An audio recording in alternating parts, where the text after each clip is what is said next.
Welcome to this week's TANGO Max training session. We're actually on our third part for TANGO Tools for Reliability Engineers. And this week we're going to be talking about managing root cause failure analysis. We'll touch on the tools in TANGO for identifying the needs for an RCFA, but we're really going to focus on managing the corrective actions that come out of that RCFA activity. And just to review, the two principal reliability goals that we really focus on here at 24/7 Systems with our TANGO Reliability Information Management service is first and foremost, eliminating failures in service that disrupt production and cause high maintenance cost. You might think of that as a, shorter term, week to week, month to month, kind of an operational goal where you're using your condition monitoring information effectively to truly predict and take the right mitigating actions to prevent those in-service failures.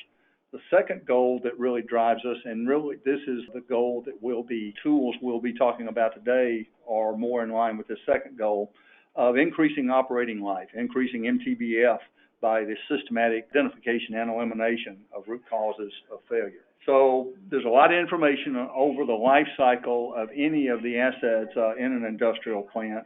And while we in TANGO and our web service reliability information management system have tools for tracking and working with and interacting a lot of these steps, what we're going to be talking about today is really that item up here on the upper right a lot more, where we're looking at the results, where you're taking this information, this volume of information, and using it to help identify those repetitive failure modes that maybe deserve a reliability analysis, more specifically a root cause failure analysis, and then how you track the information that comes out of that and the actions that come out of that, so that you make sure you get the right results to actually mitigate or eliminate those root causes of failure. So once again, the issue is, or in our mind, we have lots of plants, lots of technical proficiency, people using lots of sensor collection systems, data analysis systems, doing real good jobs at predictive maintenance and allowing them to find problems before they have failures in service that cause production loss and catastrophic failure. But in way too many cases, they don't use that information, or they don't have the tools that really help them go beyond predicting things over and over again and suffering the results of those repetitive failure modes.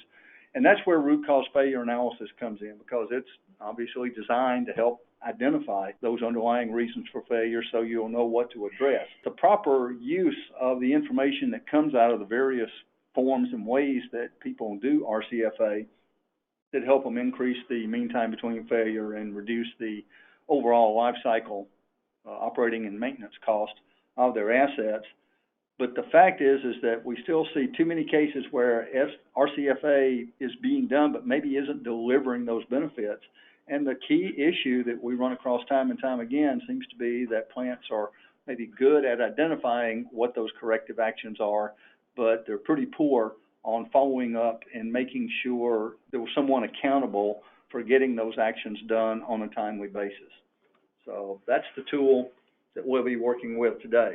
The TANGO RCFA Case Manager is not an analysis tool. It's not your guide to how to do the 5 whys or something all the way up to how to use a more sophisticated WIBLE analysis or all the things that are in between. TANGO's Rcfa module is an information tracking tool built within TANGO to handle the information coming out of that RCFA, communicating with all the people that are involved, not only in the actual root cause analysis, but in the corrective actions and the management of making sure that those corrective actions are done in a timely manner to get all the positive effect that they want out of the RCFA.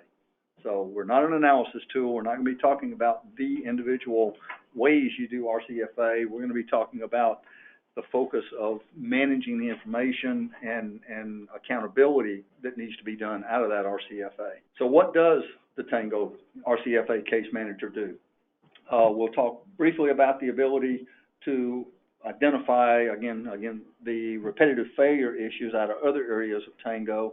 But in the RCFA Case Manager, we're going to specifically look at how you start an RCFA case, how it follows the apparent initial failure information and the documentation that's coming out of that, how you get a tool that helps summarize the results on which items were resulting failure modes versus a primary failure mode versus the actual underlying root causes of failure. And very specifically, we're going to get into detail about how it handles the definition of corrective action and the assignment for the completion of those corrective actions so that you get accountability. And that'll entail looking in detail at all the options you have for a dashboard on those corrective action progress, see who's getting things done on time and getting all of their corrective actions checked off so that the RCFA case can actually then be closed. And once again, it's not then going to get filed away so that you can't find it again. It'll become part of a case history against appropriate location so that you, in fact, have something going on 2 years hence or 5 years hence. You'll quickly be able to get all the information and all the people that were involved in an earlier case. So what are the triggers? This is where forest experience is probably going to come into play. By the way, I'm Dick Hancock. I forgot to identify myself. I'm a reliability consultant with 24/7 Systems working with TANGO. And with me today is Forrest Pardue. He's our president here at 24/7 Systems. He's got a lot more details about knowledgeable case histories. But typically you end up with things like production loss or the recognition that there's high repair cost on a particular asset, or maybe it's the repetitive nature of a failure that, particularly if it happens to happen on those holiday weekends, it gets everybody upset. Or maybe it's, the safety or environmental people are hollering about leaks or dangerous situations caused by repetitive failure modes. But historically, in far too many plants, it takes that catastrophic failure, that train wreck, before they decide to trigger an RCFA case. And yet we certainly believe that having good life cycle history information allows the triggering of RCFAs on a more proactive basis, where you're spotting those repetitive failure modes and high-risk situations before you had to necessarily have the train wreck. Any comments on that, Paul? Almost always you find a failure that has taken the line down or the plant down for hours or days, and it's cost them several $1 million. You're going to convene a committee, do a root cause analysis, look into consultants. You're going to spend a lot of time and money on it, and also it tends to get fairly political. What we're really more interested in is that little 20 horsepower production pump that fails and took the line down for 3 hours. It hadn't done that once. It does that every year. And so that's the sort of thing that we've got to identify with our triggers, and then we've got to find the root causes and correct it. So again, we're not going to go into great detail, but in previous sessions, we've talked about tools that are in TANGO, like the life cycle history of condition entries or known condition monitoring problems that were found, and the ability to spot those in lifetime cycle charts. There are risk rating reports in TANGO that allow you to look at which assets have had repetitive failure modes, how many times they've had condition entry cases at different severity levels over periods of years, not just recent history, but long term, so that it helps you spot those kind of situations Forrest is talking about that maybe not everybody knew about. They had to do a little bit of searching and realize, wow, this guy's biting us 3 hours at a time every 6 months, and we maybe need to invest in an RCFA on that case. Once you've spotted those situations, again, different plants, different organizations are going to use different tools, anywhere from the simple 5 whys of getting the guys that know something about the operating environment, the maintenance, the history, and keep asking the whys and tracking things on the whiteboard, all the way down through the, fishbone diagrams, commercial packages like ProAct or Taproot, and even far more sophisticated tools, and as far as said, bringing in consultants to help get this done. Those are based on the nature of the train wreck versus whether I'm doing it on a proactive basis, on an ongoing basis, how important the asset is to our production. May trigger what type of tool we're going to use. What you're probably going to be looking at is the definition of what's really happened to us. You probably had a primary failure where things were brought to a head, and it's what made people realize that there's a problem. It's what the operators, the engineers, and managers see as the obvious, well, you know, it broke. You may have had a lot of secondary failures as far as just talking about things that kind of, they may not have seemed that significant, but they were small failures along the way to this primary failure happening. And what you're really looking for are the reasons behind all this series of initiating events that led up to a primary failure. They may be physical causes, they may be systematic, things that were built in the original design based on the operating procedures, communication among personnel between operations and maintenance, errors that are happen to be lying in the training or the documentation. But probably more often, in my experience, you just plain run into the human root causes. You know, people make errors or get a little sloppy on operating equipment or putting things off for too long, and it boils down to a pilot error. So the key question and what we're going to focus on when we're talking about the tools that are in TANGO is what comes after whatever level of RCFA has been done delivers the answers. You're probably going to have those corrective actions that we've talked about, and as we said, this is where many programs drop the ball. So we're first going to go to our dashboard and show you how you enter things or get them started by creating a case. Now, at the very end of today's presentation, I'm actually going to talk about the setup for TANGO users and the many options you have for how, who can get involved, which users in the TANGO database can do certain things, and how they can use the automated email triggers to keep people notified as this RCFA case and the resulting corrective actions are progressing and things are getting taken care of. And the way that any particular case starts, once the user is set up to have permissions to be able to start that case, is you go to a level of the tree down to a component, any component. When this is a paper plant that we've dealt with or had dealt with 10 plus years ago, and they actually were very active in using this tool and have a good historical database that we're able to use, even though, again, it's not being currently kept up, but it is good historical information. Okay, so you go to any level below, at the component level. So, for example, if I had a situation on this motor in the XXX805 asset, I would go to the pull down in the menu to the on the icon to the left. I would go down to other reports, and I would add a root cause case. And once I add a root cause case, I'm going to get a screen. I'll get the root cause editor screen comes up. So you would be able to first populate the information about who owns this case and what's the basic facts that we know on the front end of the case. So this one happens to belong to a user by the name of Rich Long. It was gauged as being severe with a chronic frequency rather than being sporadic. This one happened back, it actually was a single day event back in September of 2013, a little over 7 years ago. There they suffered 6 hours, almost 7 hours of downtime, and correspondingly it was a critical machine because it shut production down for 7 hours, and they gave it a case number 2020-22. It happened to, the summary was that it was an oil leak in some NIPCO roll heads. They were able to write up a detailed description.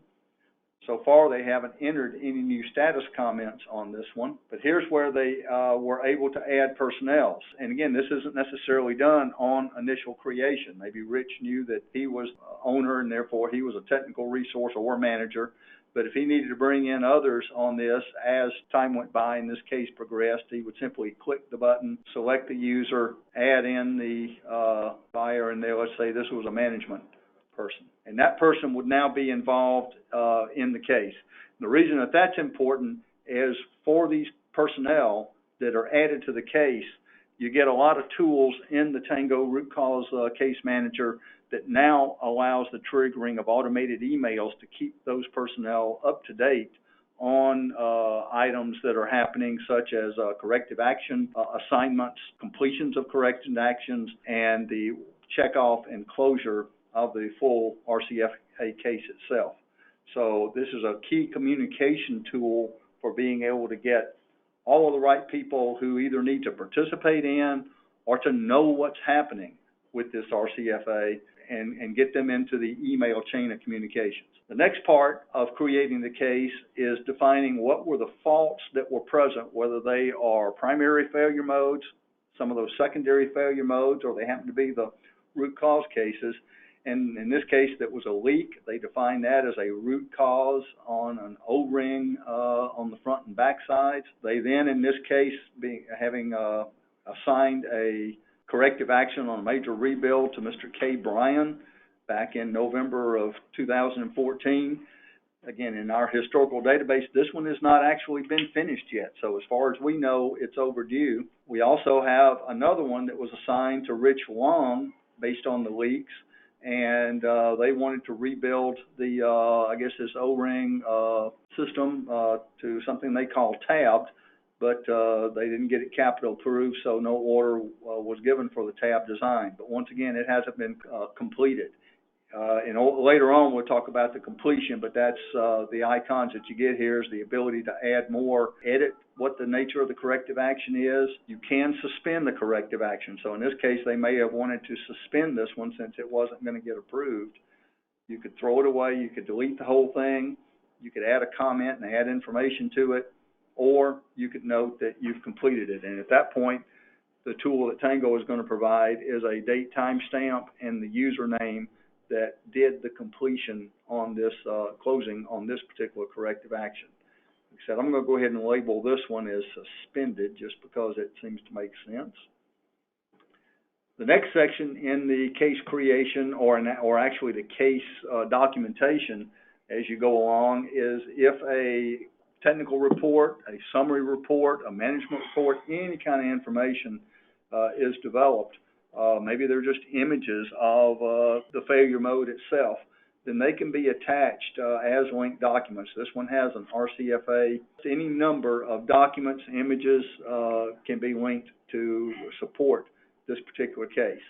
The final session of the Root Cause Manager dashboard shows you the status of closure. You can set management, for example, a reliability engineering group might set a due to close date, a target that they want to accomplish, and we'll then be able to know whether they've met that date or not.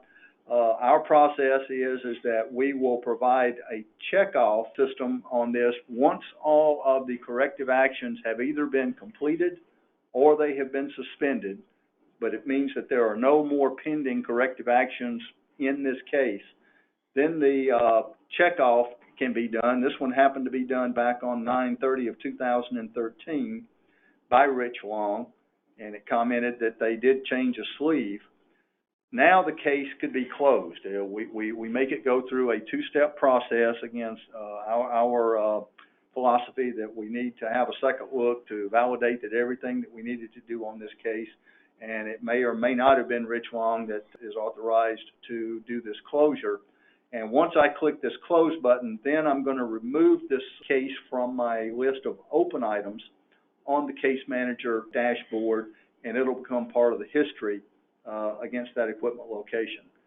With this save button, I can do interim save because typically in using this tool, this may be something where there are weekly or semi-monthly or monthly meetings, depending on the sophistication, I guess, the difficulty of this individual RCFA case, about how long it's going to be open and how long the group that's involved in it might be getting together to meet and update the status comments, make decisions on editing or adding more corrective actions. So I can do iterative saves on this information as often as I need to before I get to the point of checking off and closing the database. So that is the details that are involved in creating and documenting the information on any given case.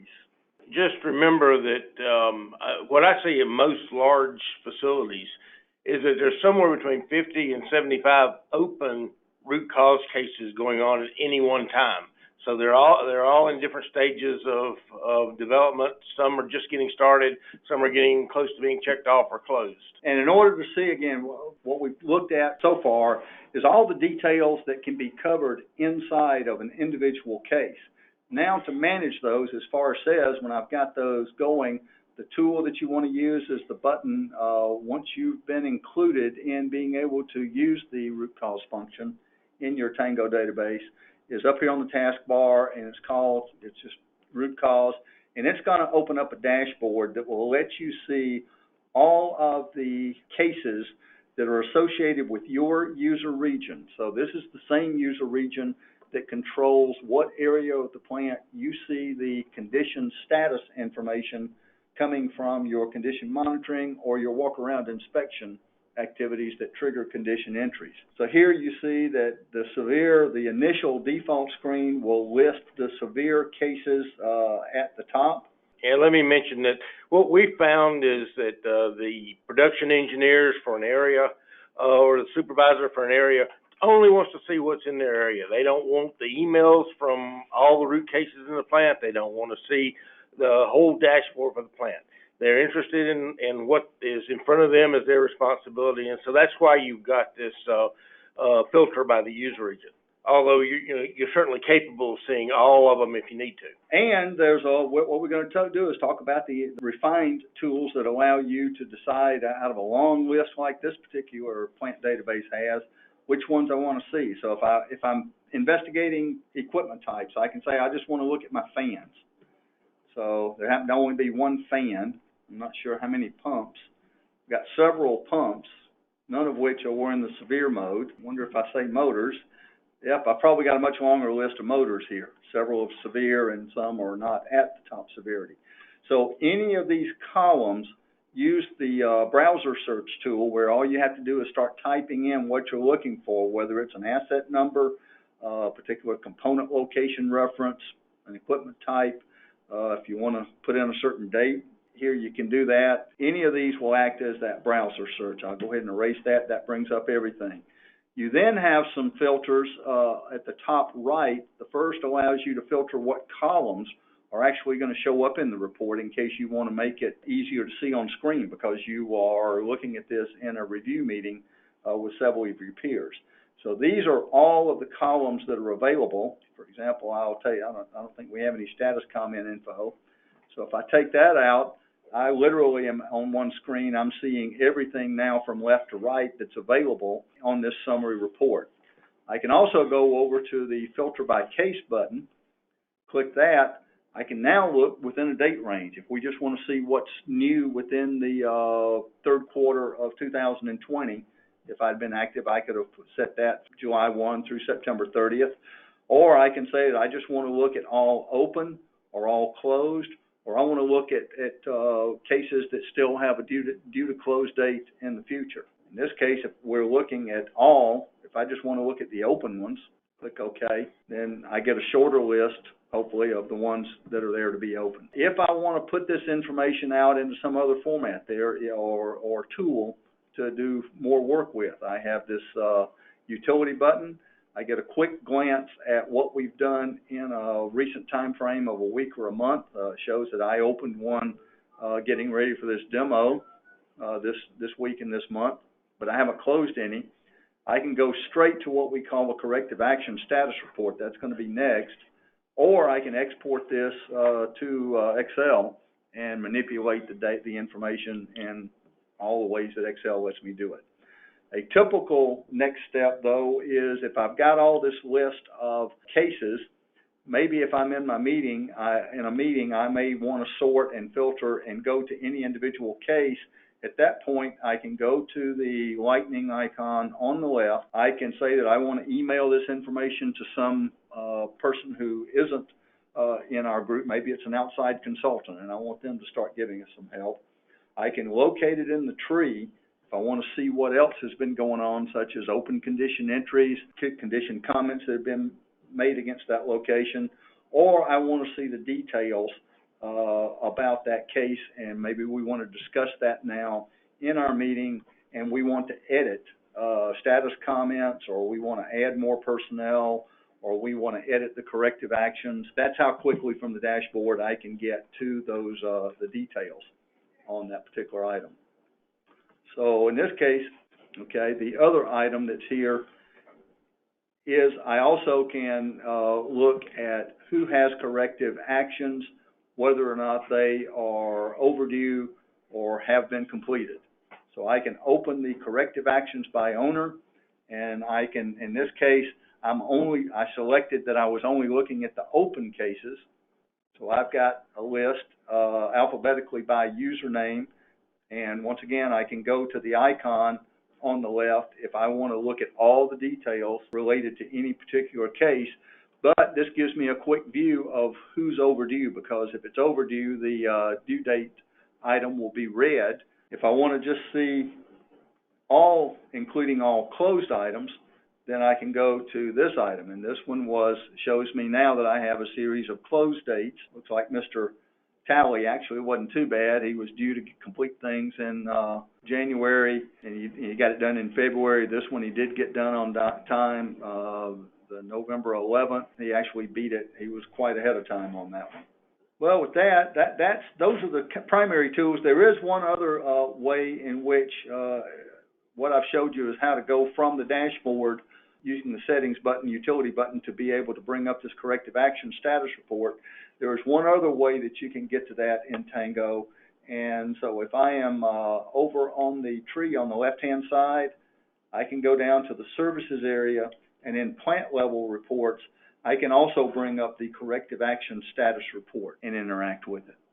Okay, so those are two ways you can get to the corrective action status details. I don't know if we actually talked about, in terms of managing it, one of the other tools is that the dashboard itself of the cases is smart enough to let you know whether or not the root cause has been identified, and it has a very detailed status situation on the case and the corrective action. So each case on each row in the dashboard will tell you how many corrective actions have been assigned, how many are still open, those that were closed, whether they were closed on time or late, and how many were suspended. So the tally of all of the how we're doing is in this dashboard. And once again, since you can export that to Excel, if you need to do some customized report to management, you know, on how you're doing about getting things done on time, that data will be there for you to be able to build that customized report. With that, I'm going to go to what it takes to get this tool set up and working for you, and I'm going to switch back to our PowerPoint slide, at least I hope I am. And where I'm going is to our last screen, which is the details of the setup. And so the first thing that needs to be done for users that are going to be power users of the Rcfa Manager tool is to do some setup in what we call user roles in DB administration. And when you go to DB admin, and for any given user, when you open the roles column for that user, there are 5 roles that can be checked that give that user capabilities within the Rcfa tool. In order to be able to create a root cause entry editor, the role for root cause entry editor needs to be checked, and that would allow that person to be able to do the creation. If a person has administrator permissions for the Tango database, he will already be able to do the checkoff of root cause entries and the closure of root cause entries. But there are roles available for other users who are not admin users who can be set. So that's the next, the ones that are second and third in this list, that would allow non-admin users to be able to have permission to check off an Rcfa case or to close an Rcfa case. The fourth item and fifth item are related to receiving emails. And so for someone who specifically needs to receive information, triggers about the corrective actions that are being taken, that role can be set. And at that point, whenever a corrective action is created or whenever a corrective action is closed, then that individual will receive an email. Now, when I get down to the notes below, you're going to see that, in fact, whatever user is assigned a corrective action is going to get those emails whether he has this role checked or not.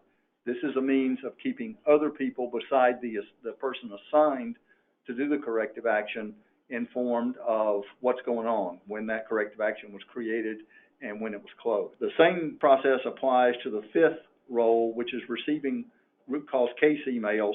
Whichever user is designated of the owner of the case is going to get an email that a case is created, checked off, or closed, whether he has this role checked or not. This role can be used so that other users will be able to be notified when those events happen, even if they don't happen to be the case owner. So those are the setups in DB admin that can give additional capabilities to users, even if they are not an admin person, or they're not the actual case owner, or don't have assigned actions in the case. So my notes that I wanted to make sure everybody got was that case creation, checkoff, and closure sends emails to the case owner always, regardless of role setting. Corrective action assignment sends email to the assigned user and the case owner, regardless of the role settings. Users with admin permission can check off and close a case without having to have these roles defined. We've already talked in detail about the fact that the Rcfa Case Manager dashboard is filtered by the logged in user's user region definition, and the fact that when you add personnel to a case as either a technical resource, a manager, or operator, then if they are assigned to that case and they have the role for receive corrective action emails, then they are going to get emails even if they aren't the assigned user. Also, personnel who have been added to the case and have the receive root cause entry emails are going to get emails about case creation and case closure, even if they're not the case owner. So that is the presentation that we have today on reliability tools for or engineers, specifically the TANGO Rcfa Case Manager. Okay, Forrest, do you have any closing comments? I don't. Okay. If any of you as TANGO users, if you need to have a more one-on-one training session for you or any group at your site on the Rcfa tool, or in fact any other tool that we have available in TANGO, please give us a call. Again, we thank you for your time today and look forward for the next TANGO Max training session. Thank you.